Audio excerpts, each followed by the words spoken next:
Hello, I'm your host, David Bernard. My guests today are Lucy Levy, Chief Consumer Officer, and Nicole Page, Senior Product Manager at Zumba, the largest branded fitness company in the world. On the podcast, I talk with Lucy and Nicole about how customer-driven iteration led Zumba from VHS tapes in 2001 to launching an app in 2024. Their app-to-web experiments that boosted LTV by 17%, and how they are able to charge for content when countless Zumba classes are available for free on YouTube. Hey, Lucy, thanks so much for joining me on the podcast today. Thank you for inviting us. And Nicole, nice to have you as well. Always fun to have two folks from the same company to kind of have different perspectives. Thank you, David. I'm looking forward to the conversation. So I wanted to kick things off with the story of Zumba. And we don't always dive into the story of apps, but Zumba is really interesting. You know, it's been around for 24 years and has kind of become synonymous with dance-based fitness. It's kind of the Kleenex of fitness, in that a lot of people just say Zumba to refer to any kind of dance-based fitness. And that's a remarkable achievement as a company. And you know, the app, as we'll get to, is very new to the story of the Zumba brand. But let's go all the way back and talk through the founding of the Zumba app. And I think it'll be especially interesting to folks like an indie developer looking for that next new app to build, or somebody at a bigger app company thinking about secondary product market fit, or even somebody at a big app company building a side project. I think there's a lot of nuggets in the story of Zumba of how to think about what kind of product to build, whether or not you're feeling that kind of pull of product market fit and things like that. So Lucy, take it away. Tell us the story of how Zumba was founded 24 years ago. Yes. I'm happy to share the story and being a big fan of the podcast. So thank you so much again for inviting us. Funny that you say that Zumba and clinics, that example is on point. It happens very often that people just think that we are fitness discipline or a fitness category, not necessarily a private brand. But I'll tell you a little bit about this story. So Zumba has been around for 24 years, which in the fitness world is unheard of. And a lot of people had little faith that we're going to survive that many years, but there is a lot to it and a lot of power into the community. So Zumba started, and it's a funny story. It's three Albertos, so same name, different backgrounds, but the three of them are Colombians, so big coincidence on that front. And it actually started with Alberto Perman, who is our current CEO and one of the co-founders, who had lost his job. He had started a business, internet business 25 years ago that obviously burst with the internet, when the internet bubble burst. And he was out of a job, out of path. He didn't know what to do. He was having dinner at his mom's house. And the mom said, "Why don't you come downstairs to meet my fitness instructor? He teaches an amazing class that everyone wants to attend." Of course, he was like, "Why the hell am I going to have to meet your fitness instructor? Like, this makes no sense." But as every mom, she was very persistent, and he finally caved, and they went to meet Beto, which is the other Alberto. He was a successful fitness instructor in Colombia and was just getting started in Miami.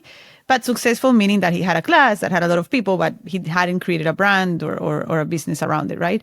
So he was teaching at the building, and the class was packed. A lot of people were outside waiting to join the class.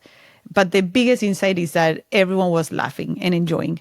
So Alberto Perman, who is super creative and very smart, he saw that situation. He said, "You know what? There is something here. People are actually exercising without suffering," which is not something that we see very commonly, right? Especially 24 years ago. So then, they invited the other Alberto, who is our COO. The three of them are still super active and involved in the company. And they decided to create a VHS, which eventually went into a DVD, to start selling online. They got inspired by Taibo and Billy Blanks. So they started selling the DVDs through TV, through a license and a few other partners. And they were getting some success with that. But the pivotal moment was when viewers or people that had purchased the product started calling the call center of the infomercial company, saying that they wanted to become instructors or they actually wanted to join an in-person class. So as you know, the infomercial products normally go through a cycle where even if they succeed, at some point they die down and they disappear. So they were already starting to feel that could happen, and they were already trying to think, okay, what else can we do? So they decided, let's do a training in Miami to license instructors. Let's see how many people show up. If more than 60 people show up, we keep going with that idea. If not, we all have to start thinking about what is going to be our, career path, because these DVDs were not necessarily very sustainable long term. So it ended up happening that about 120 people showed up to the training in Miami, super passionate, very excited. And so they continued to replicate that situation. So they were training people all around the country. And long story short, a lot of those people wanted to take the training multiple times because they needed support. And they decided to create the Zumba Instructor Network, which is our core business and our biggest asset. It is our community. Our mission as a company is to make our Zine members successful. So how it works is that normally you take an intro training, which is the basic one, Zumba training. And then as you take that training, you have the option to join the Zumba Instructor Network, where we provide a lot of benefits, including apps for them to teach, music, choreography, marketing materials, licensed to teach around the world. So a lot of them end up joining. And lastly, what happened, so this company was built based on, customer feedback or user feedback, if you want to call it that way, just to find parallels with the app. The last thing what happened is that people were actually tattooing the logo of the company, and they were actually creating clothing. So they were using white t-shirts or whatever, and they were putting the brand in their clothing. So the third revenue line is an apparel brand that's pretty successful. It's like the uniform of our instructors, and we sell through e-commerce and to distributors internationally. So long story short, the instructor license certification is one part of the business. Then the Zumba Instructor Network is the second part. And then apparel is the third part. Company has been around for 24 years. We're in 180 countries. We're super global. We have trainings happening and instructors teaching in 180 countries on an ongoing basis. And we have 15 million students taking Zumba classes on a weekly basis. So super proud of the accomplishments. There's one interesting data point. There are more than 200,000 locations having Zumba. There is less gyms around the world that exist. So there are more classes happening because they happen in schools, in churches, in parks. So Zumba is actually bigger than actually the gym locations. But you're all wondering, how do we end up doing an app? Obviously, pandemic came, a lot of disruption, specifically, obviously, in the fitness industry. And we were, first of all, our initial reaction is, how can we support our instructors? We stayed true to our mission. So we decided, let's not do an app to compete with our instructors, because it's not what we do. And let's actually create a system for our instructors to teach virtually while the pandemic was happening. So we did that. But in the meantime, of course, we've realized that people went back, 5 years later, people went back to their in-person classes. A lot of gyms where some instructors were teaching had shut down. So we were hearing from people that they wanted to take Zumba again, but they didn't have a class near them. So that's when we decided to do the app. We launched the app about a year and a half ago. It's been fascinating, a lot of learnings. We have a class locator in the app. So the app is mostly, especially the subscription part, to access high quality content. But we actually have a class locator where we can match you with a local instructor. So eventually, once you feel comfortable, you can try an in-person class. It's been quite a ride. We're still around. We're strong. People do Zumba around the world every single week. So happy to be part of the company.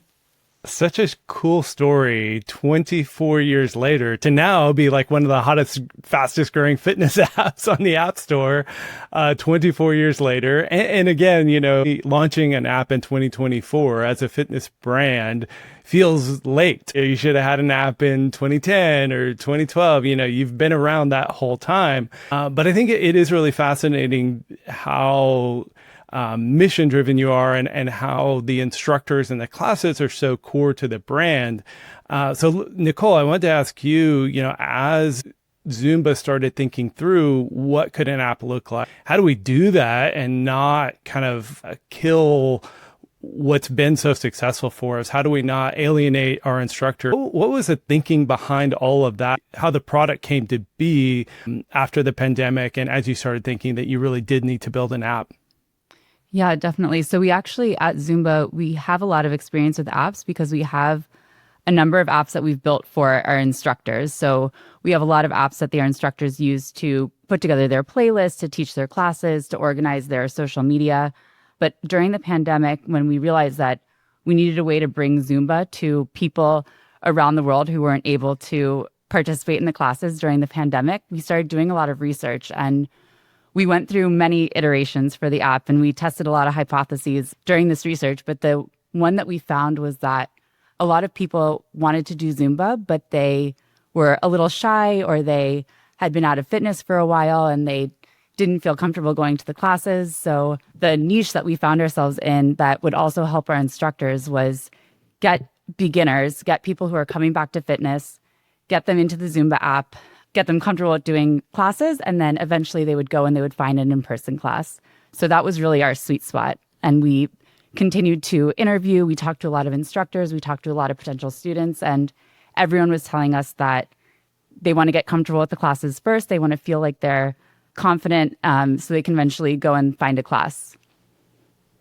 I'd love to dig a little deeper there. I think myself and so many app developers, especially, indies who don't necessarily think they have the resources or whatever, are so bad at user research and talking to people. What did that look like for Zumba? Did you already have a lot of email? Or did you do phone calls? Did you do Zoom? Was it a survey? How did you actually do that research and kind of start to uncover the insights that then became the app? We're so fortunate as Zumba because we have so many people that love Zumba. Like Lucy mentioned, tattoo getting level of love for Zumba. So we've always had tons and tons of our instructors who have been willing to talk to us, and we talk to them regularly. When it came time to just finding students, we did go to classes in person and we talked to students in classes, but we also just have a lot of people in our database that were really willing to talk to us. So we talked to hundreds of students and instructors over the course of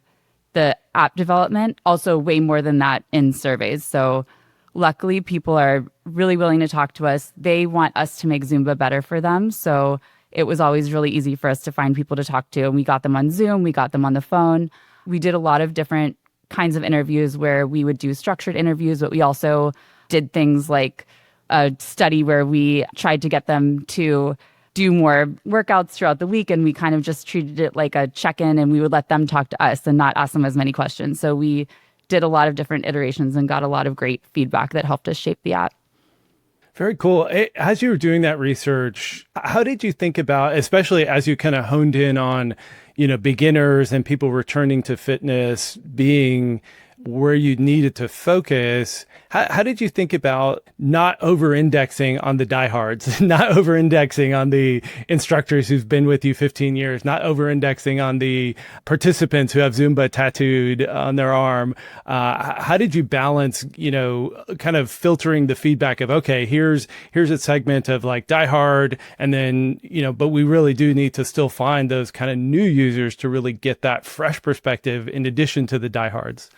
Yeah, that was so important. We spend a lot of time looking at our data and pulling out specifically people that downloaded the app and then churned, or took one class and then churned. And we spend a lot of time talking to those people as well, because obviously we want to build the app for the people that love Zumba, but we also want to make sure that we're bringing people in and letting them engage with the product enough to find the love for it. So we're trying to get people that churn out early and talk to them and figure out, what is it that made you leave? What is it that did you find another product that works for you, or did you just give up fitness altogether? We spend a lot of time talking to them as well. I would want to add, definitely cohort research. So for sure, we're very mindful of that. But what's interesting is that in the findings, a lot of the people that end up churning is because they rather go to an in-person class, which is also a good situation for us. So it's interesting, the findings that we're getting. Obviously not great for the app, but great for the business overall. And it really stays with our mission. Yeah, and one of the big challenges that y'all were sharing with me in preparing for this podcast is that there are so many free Zumba lessons on YouTube at this point, 24 years in. I love that it went all the way back to VHS, that the company started by sending out VHS tapes. So you have 24 years, or I guess at the point where you started working on the app, 21, 22, 23 years of content that's been built up, and not just by Zumba, the brand, but by instructors, by influencers, maybe even some people who don't even realize Zumba was a brand, and they just created a YouTube video that says, hey, look at my Zumba, dance fitness. How did you think about not only balancing kind of competing against the instructors in the live classes, but then actually building something that would differentiate the app from just being able to get free and charging for something when you could just go to YouTube and get it for free? Yeah, we actually, specifically to the YouTube question, we ask ourselves all the time when building our roadmap, how is this better than YouTube? What would make someone want to pay for this when they can go to YouTube and get it for free?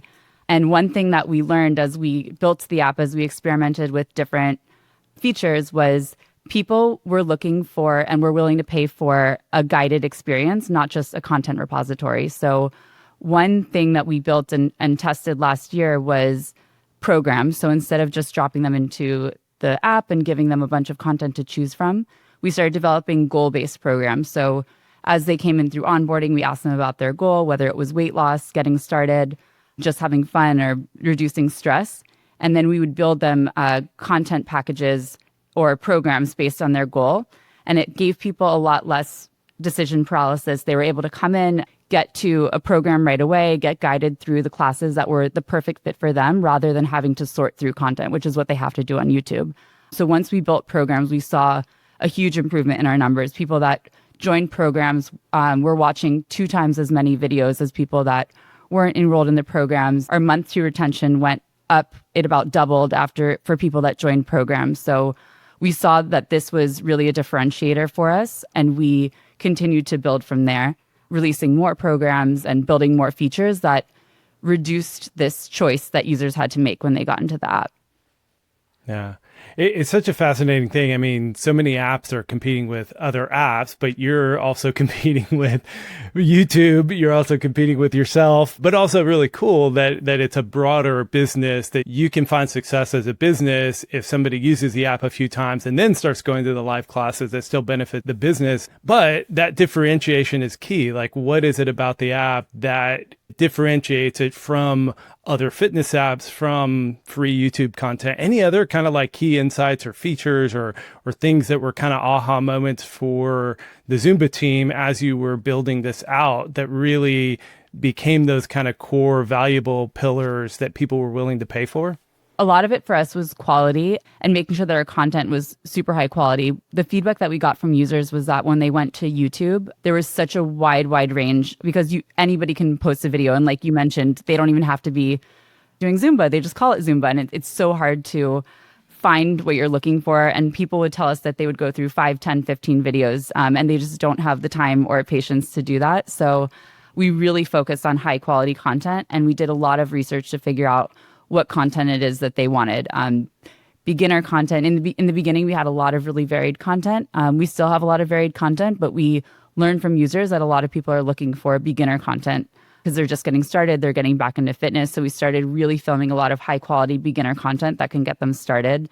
So just getting the really high quality content that users want, getting it in front of them, and guiding users to the content that they are looking for as soon as possible, so we can get them to that aha moment, which we've learned is 3 classes.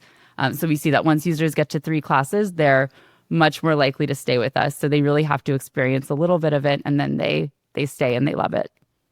I would want to add that, of course, we've seen great improvements over the year and a half, a lot of learnings through features and also acquisition and growth strategies. But I think one thing that we're still looking to unlock is how to build a community through the app. The magic of Zumba, it's really in the power of the community. We really don't think that it can be replaced with a virtual experience. I think the in-person experience is always going to win. But we've tried with some basic feature of community. We didn't succeed, so we turned it off. But this year and hopefully next year, we're going to dedicate time into thinking how can we make and build communities online through the Zumba app, so we can actually enable what happens a little bit, replicate a little bit what happens into the in-person class. Yeah, and that's such an interesting kind of growth vector too, in that the magic of community in person is incredible. Like you said, you can't replicate that for, I mean, probably hundreds of millions of people around the world. Even though you're in 180 countries, there might not be a local Zumba class that they can join. So finding ways to replicate some of that magic, get a little hint of the magic inside the app could be a really powerful unlock for that kind of next phase of growth. So yeah, really fascinating that you try. Any kind of lessons from having failed? Like what do you think didn't work about your first attempt at that? So our first attempt at community was we had done some research and tested a few hypotheses for where we wanted to start. And our hypothesis was that people want to talk about the classes after they take them. So we ended up building a bunch of different chat threads that you could join and talk about the classes or talk about a health journey or talk about just starting out Zumba. And we kind of were thinking, you know, if you build it, they will come. And we built these communities. And what we found was that people really didn't want to engage, not in the context of the class. They weren't looking to take the class and then go into a community and talk about it. So in the next iteration, we're thinking about how we can do community a lot more contextually. And this kind of goes back to being in a live class. You know, you're in the class, you're engaging, you're high-fiving people in the class, you're talking to your instructor after, your instructor's asking you for feedback. I'm smiling at Lucy, Lucy's smiling back at me. There's all of these different interactions in a class that I think are a lot more powerful than this approach of people wanting to discuss the class before or after. So that was what I believe didn't work for us. And we're going to try again with a more contextual approach. Community is so tough. So hopefully people can learn some lessons from that and keep an eye on what Zumba does, because I'm sure as you continue iterating, you're going to find something that does work and that a lot of other apps will learn from. The next kind of section I wanted to talk about is iteration. And I've really appreciated kind of the growth mindset I've heard from both of you in preparing for the podcast, is that there does seem to just be a real growth mindset that even though, you know, you had a big launch with the initial launch of the app in 2024, there's just been hundreds of iterations and a constant like small tweak to this, small tweak to that, and a constant kind of growth mindset. Before we dive into like specific experiments and some of the things you've been working on lately, any kind of higher level thoughts about how you approach and how you instill this growth mindset with the team? And at a 24-year-old brand, you know, that is kind of unique to have such a growth mindset. So any thoughts there? Yeah, it's such an interesting point. So it was a challenge in the beginning for sure, because Zumba, we have established departments, we have established pricing, we always are looking for our next level or what else can we do to continue to improve the business and continue to grow, but at a much different pace than what we're doing with the app. So the app is a small team. It's a very small team, super agile. And we got into this growth iteration, like test, fail, move on, test, succeed, move on. And even when we're having good results, we never settle. We're always thinking, okay, what else can we do? Should we do another paywall test to continue to improve the results? So it's a small team. And I think in this case, it helps because they really allow us to move fast. And it's just a culture that we've built in the past year and a half. But it hasn't been easy. It's been a process. But I don't know, Nicole, how you feel, but I'm super proud of the progress that we've been able to make, both on the results, but also on the team culture. We do a lot of great research before going into our next feature, building out our roadmap, but we treat every new launch as an experiment and as a hypothesis that we're testing. So when we launch something, we are constantly checking the metrics, we're constantly checking the performance. When something isn't working, we'll do that analysis and we'll say, hey, it's not working, let's try something else. So we're not, married to any of our ideas, no matter where it came from. We all want the app to be better. We all want to see continued growth. So we treat everything like a continued experiment. And even features that we launched last year, we check in on them and say, is this still working for our users? Is this still delivering the results that we need? What does your stack look like? Are you using like Amplitude or Mixpanel? And are you using like a A/B testing tool specifically, or using that inside a product analytics? Like, what does the stack look like? And how do you like dive into the data to better understand how those things are performing? So we use Mixpanel heavily, and we also use an internal tool that we built for A/B testing. So the combination of that with Mixpanel, we're constantly looking at A/B test data, retention, churn, acquisition data, a lot of different performance metrics that we've built into the app. Everything. We're looking at it every day. Lucy and I usually, by 8 a.m., we're pinging each other about what we're seeing in the data in Mixpanel. Revenue Cat has been a great tool for us to test pricing and paywalls. So super happy. And also look at the metrics. So we have like 3 sources of data. So one of the big things I want to dive into, because I think a lot of folks are really curious about this right now, is app to web. I don't know who came up with the Web 2 app, the Web number 2 app, but now, because that became the standard way to say it, I've started saying app to web with a number 2. But with the recent injunction against Apple that does allow linking out, I know a lot of people are starting to experiment with that and seeing mixed results, but y'all seem to be doing pretty well with it. So tell me, what you've been experimenting with and how that's gone. Nicole can explain better what we've been experimenting, the actual product changes, and I can talk about the results. So really high level. We've done 2 iterations of testing, and what we've seen is that there is definitely an initial drop in conversion. So we lose about 35% of the people converting either to a trial or a paid. So our pricing is we have annual at $99 with a 7-day trial, and we also have the $14.99 monthly price with no trial. So we've seen that initial conversion, we saw a drop initially of about 35%. With the second iteration, we managed to improve that to about 25% drop instead of 35. But because conversion from trial to paid on the annuals is much better on web, we recoup some of that loss. And on top of that, obviously through web, we have much better retention and the lifetime value, therefore it's better, and we avoid the Apple fees. So when we look at everything together, we see a 17% lift on lifetime value that more than offsets the drop in the initial conversion. We use the revenue cat tools to build this so that initially we tested before the package selection feature was available with Revenue Cat. We initially tested just letting people check out, click the app paywall, go to the web, and we compared that against just the in-app paywall. And then once Revenue Cat released the package selection, we developed it so that users could actually choose which one they wanted, monthly or annually, which package. And once they chose that, we would send them to the web, and we gave them the most stripped down view on the web where we just showed them what they selected. We tried to replicate how Apple has that view, has that window on the app when you do an in-app purchase so that it looks very familiar. And that actually helped us with the conversion a lot, as Lucy mentioned. So with the paywall, are you showing in-app and web, or are you showing only web? And then in these experiments, were you A/B testing specifically one paywall that was only in-app purchase and one paywall that was only web? Or tell me how you've been setting up those paywall tests more specifically. The tests that we've done so far, we were testing just only in-app versus only web.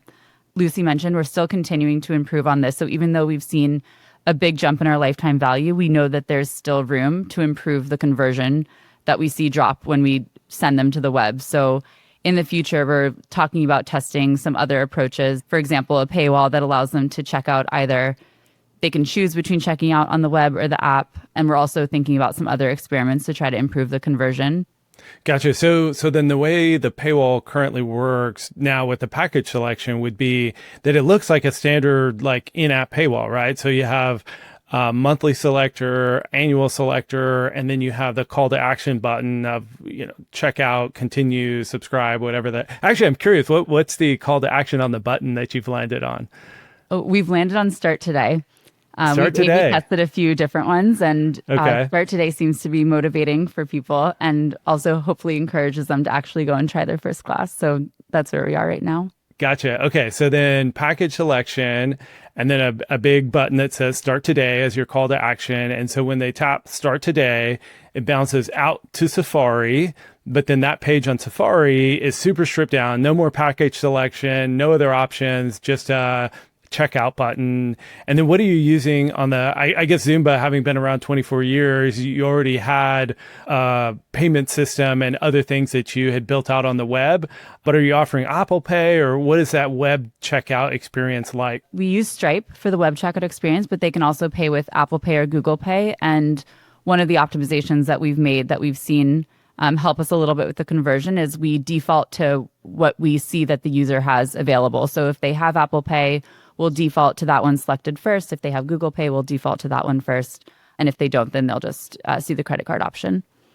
Gotcha. Yeah, one of the feedback we got on Revenue Cat's test with our app Dipsy was that when you go to the checkout page, it was like kind of a big form. And so even though it said like Apple Pay, at the bottom, it still looked like you had a lot of work to do. So I imagine like what you're saying is you detect in the web browser that they have Apple Pay available, and then you don't even show a credit card for them, right? You just show like checkout with Apple Pay. Right. We make it as simple as possible if they have Apple Pay. Nice. Yeah, I can see why that's increasing conversion. That's the next test we should probably do with the Dipsy paywall on the web. One debate that we had internally was whether we give an extra incentive to get people to subscribe through web, but we decided to test it without it because obviously we wanted the help on the lifetime values. We didn't want to give that extra incentive, and I don't know that people know so much the difference between with this seamless experience. I don't think there's so much hesitation, and we're seeing it in the numbers, right? We still have room for improvement in that initial conversion, but I think we've done well. This is one of the most successful tests that we've had. Yeah, I mean, a 17% increase in lifetime value is fantastic. One of my theories about how this is all going to play out in the long run is that apps will eventually start to get a little more sophisticated during onboarding to kind of understand user intent and kind of find those higher intent users and send those to the web to help offset some of that decline in conversion. It was a big drop, 35% drop in conversion on that first test. And then great to see that trial to paid did help offset that. And then further tests have even further reduced that drop in conversion. But how are y'all thinking about potentially adding another layer in there, potentially sending some of those lower intent users and just keeping them in the app to make sure it's like ultra seamless? What are you thinking on that front? One thing that we're thinking about doing is optimizing the paywall for where they are in the app. So changing the message, changing the paywall, potentially changing which option we give them based on where they are. So maybe if they're in one of the places in the app where the paywall doesn't convert as well, like potentially some of the ones that they see sooner in the app or the ones that they see in the settings, potentially using some different messaging or just using the in-app paywall for that versus some of the apps that we see converting really well. For example, we have a welcome class that we give them now. So when they come in, we give them one class that they don't need to make a lot of decisions. And we say, try this one first. And it's a fantastic beginner's class. And we see that paywall doing pretty well because right after it, we give them a paywall. So those seem to be higher intent users. So maybe those are the ones that we can send to app to web. So we haven't done that yet, but it is one of the things that we're thinking about. Yeah, it's an interesting point. We're just sending half of the people to one experience versus the other. We're not being very cautious about it, but it's a great point to look at the data, understand which are higher intent users, and based on that, maybe present them with the correct option. And then just to kind of fully close the loop, you've made the checkout experience as seamless as possible with the Apple Pay button and everything else. And I imagine as soon as they've checked out, there's a button. Does it auto redirect right back to the app, or there's a button they press and they get right back into the app? And kind of like, it's almost like a seamless, you bounce to the web, make your payment and bounce right back to the app? Exactly. We tried to, when we were building out the experience, our North Star was, let's make this look as much like the in-app purchase as we possibly can. So we auto redirect them right back, and we try to make it as close to the in-app purchase as possible. Gotcha. Yeah, that makes a lot of sense. Yeah, again, some of the feedback we got from folks on our Dipsy experiment, and our experiment didn't do too bad. I mean, we only saw a 6% drop in realized LTV on the initial conversions, which is not that bad. And then to your point on LTV, what we see in the data is that far fewer people on the web have turned off auto renew. And so, we're not, calculating the exact predicted LTV of what that's going to be because they're all annual plans, but it's looking like the LTV is going to be higher on the web over the long haul, even though it was a 6% loss in that initial revenue conversion. So yeah, this app to web is going to be interesting as people start to discover the best practices and iterate their way toward making it work. Yeah, and it can be very scary because you can see CPA climb and you're like, oh, what the hell? Like, let me turn this off, because if you don't focus on the big picture, you always get caught up on the CPA increasing, which is something that we saw. But then when you do the lifetime value calculation, I think that's when you see the value, right? Well, on that topic of retention, I know you have done a lot of experimentation and iteration on better retaining users. So tell me about some of your work there. One of the things we've done with retention is trying to celebrate their wins and make them feel good about taking classes and try to help them come back. So we've done a lot of work here. One thing we did was a post-class experience. So after they take the class, instead of just letting them drop back into the app, we celebrate them. And we tell them that they did a great job. We built a badge system, a gamification system, and they can reach different milestones. They can earn different badges. There's number of classes taken, or there's number of steps taken. So we spend a lot of time celebrating them after the class. We also have started to ask them to rate the class after to improve our recommendation algorithm. So now when they take a class, we ask them if they liked it. We ask them if it was too hard, too easy, too intense, not intense enough. And right away, we recommend them the next class that they should take. And when they sign back into the app, we have it right there when they sign in at the top of the app. So we're really trying to complete that loop for them so that they can come back in and they can take their next class. So we've seen that really improve the amount of people coming back and taking their next class, just trying to get them to the right class for them. We've also worked a lot on our communication journey. So when is the right time to send them a push notification? When is the right time to send them an email? We're working on a few things right now to try to get their stats from the week sent to them so that they can really celebrate their wins and move on to their next week with confidence. So we've done a lot there. When is the right time to send a text message versus a push versus an email? I'm sure people are like, you kind of breezed over that. What are some of the lessons there? We're definitely still experimenting a lot with that. We're checking the performance of our emails and our push notifications and making changes. When our notifications aren't getting opened or when they are leading to opt-outs, we'll change it. But one of the things we're doing right now that we're testing is we're testing sending them a notification at the time that they usually go into the app. We say if a user typically works out on Mondays, we know that they're probably higher intent there. Let's send them a notification and remind them that they can take their class. Or one thing that we're trying is we see that usually going into the weekend, Fridays, we see a little bit of an activity dip. People are getting ready for the weekend. So we're trying a notification there kind of on the flip side to see if we can get them excited about maybe take a shorter class, maybe take a fun class, and trying to suggest some things where they might not otherwise work out. But timing wise, we're trying to send them the notification at the time that they're usually active also. So, if someone is typically active at 9 a.m., we're trying to time it so that we send it at the time that they're active versus, if they're never in the app in the middle of the day, maybe they're working, we don't want to send them a notification at 3 p.m., for example, if there's someone that's not available then. So we're still testing this a lot. Yeah, that's great. Some great lessons there, though. Yeah, and just to add to the previous point regarding retention, I think one of the biggest shifts, which Nicole talked a little bit about it in the beginning, was really focusing on that audience, the beginner audience. We saw that about 70, even more % of the people coming through onboarding were saying that they were beginners. We did research to validate that. So now we're really focusing the product on that beginner experience, the intensity of the classes, the complexity of the classes to try to cater for that audience, to make them feel like they can accomplish, the workout and that they can feel as winners as they can be. And then I know you've experimented on onboarding with longer onboarding and shorter onboarding and adding friction, removing friction.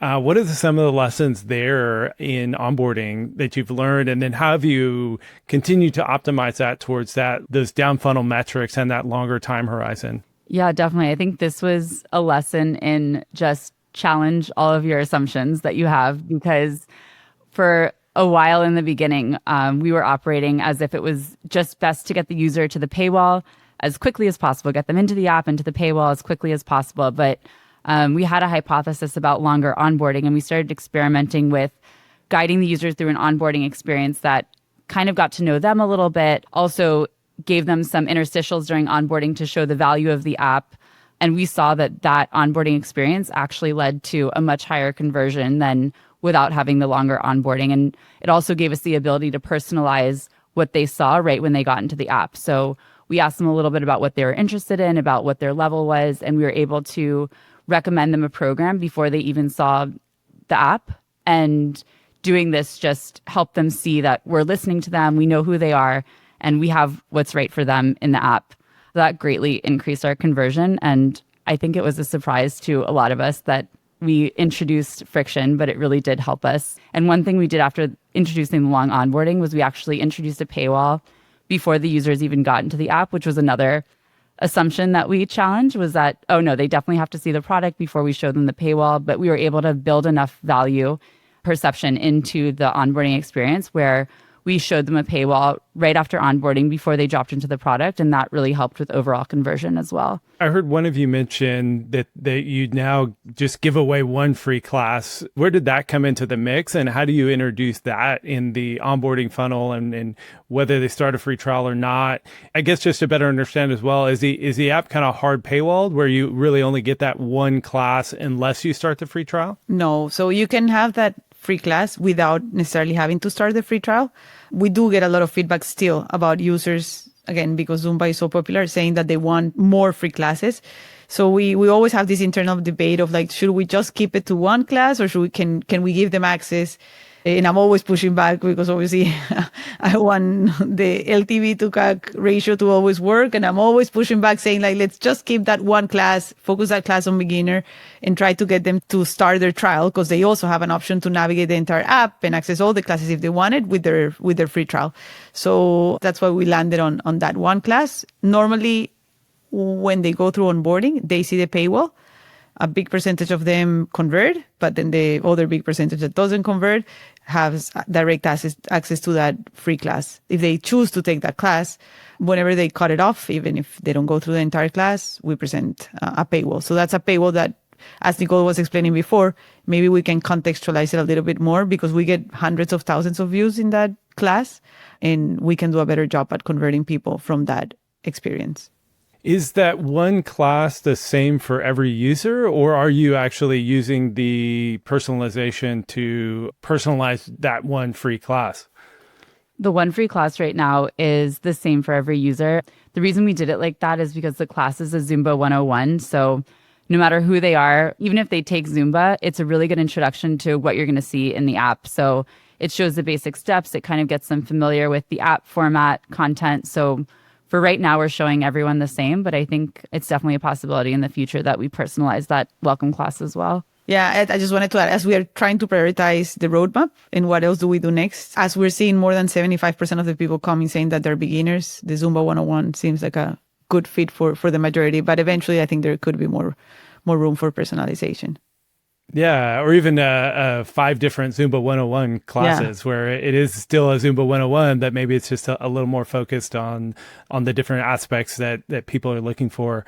But I do love that, as you were talking about introducing that friction, I mean, so many apps now will do the long onboarding, ask all these questions, but then not actually do any level of personalization. But it sounds like once they do start the free trial, you take into account a lot of that to then recommend those best classes that are going to be more retentive and a better experience based on that personalization. Yeah, absolutely. We start influencing their recommendation algorithm as soon as they start the onboarding, whether they start on the web or the app. So as soon as they drop in, they already have a curated class experience. What do you consider your aha moment, or what are you kind of optimizing toward one class, toward some other experience, or what do you optimize toward? We found that 3 classes seems to be the aha moment. After 3 classes, they really seem to be much more likely to be a long-term user. So we're trying to get them to the 3 classes, where a lot of our communication early on is focused on getting them to the 3 classes. We have a class counter on the homepage encouraging them to get to 3. In the onboarding, we actually have them set a goal for how many classes they want to commit to for each week. We default that goal to 3. And we also have a little blurb about how just 3 classes a week can really help you see progress toward your goal. So we encourage them to choose that 3 because we've seen that it helps that others in the app have succeeded with the 3. And then throughout the app, we have some small reminders to get them to the 3 as well as the communication journey. Gotcha. I wanted to talk a little bit about price testing. So, Lucy, you had mentioned early on that, at the corporate level, you've had prices and iterated on price over a very long 24-year history.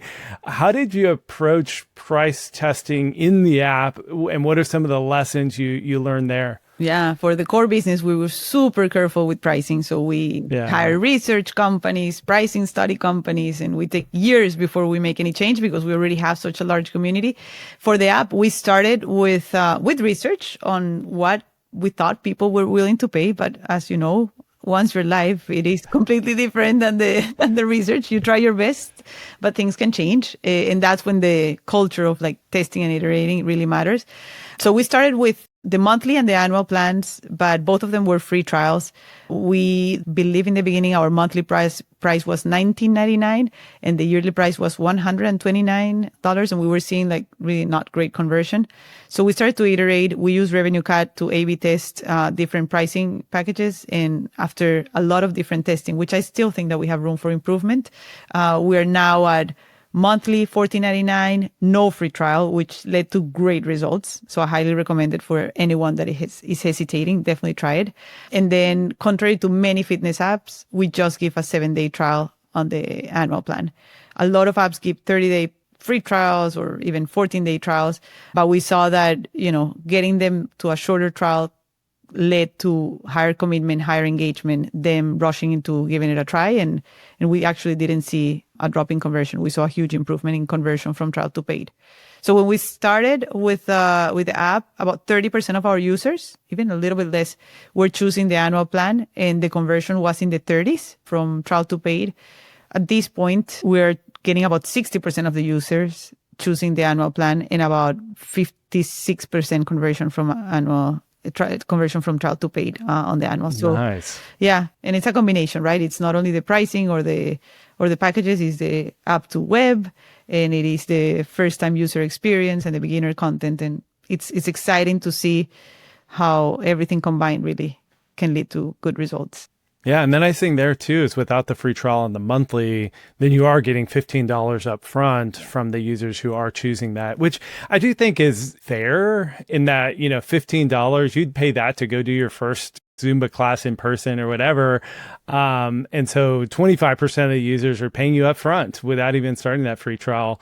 And then now 75% are doing the free trial and landing on annual. So it seems like a really great outcome for the business and a fair, trade-off for the users. Yeah, for sure. All right. Well, I think that's a really great place to wrap up. It's so fun talking through all these iterations, all the learnings, and just fun talking to a couple of folks with a real growth mindset at a company that's been around 24 years, like we keep talking about. So thank you for sharing the insights. And it sounds like you've got hundreds of more tests to do over the next couple of years. And I think we'll be seeing a lot more about Zumba in the app community in the coming years. So thanks for joining me, and thanks for sharing so many insights. Thank you for having us. Thank you, David. Thanks so much for listening. If you have a minute, please leave a review in your favorite podcast player. You can also stop by chat.subclub.com to join our private community.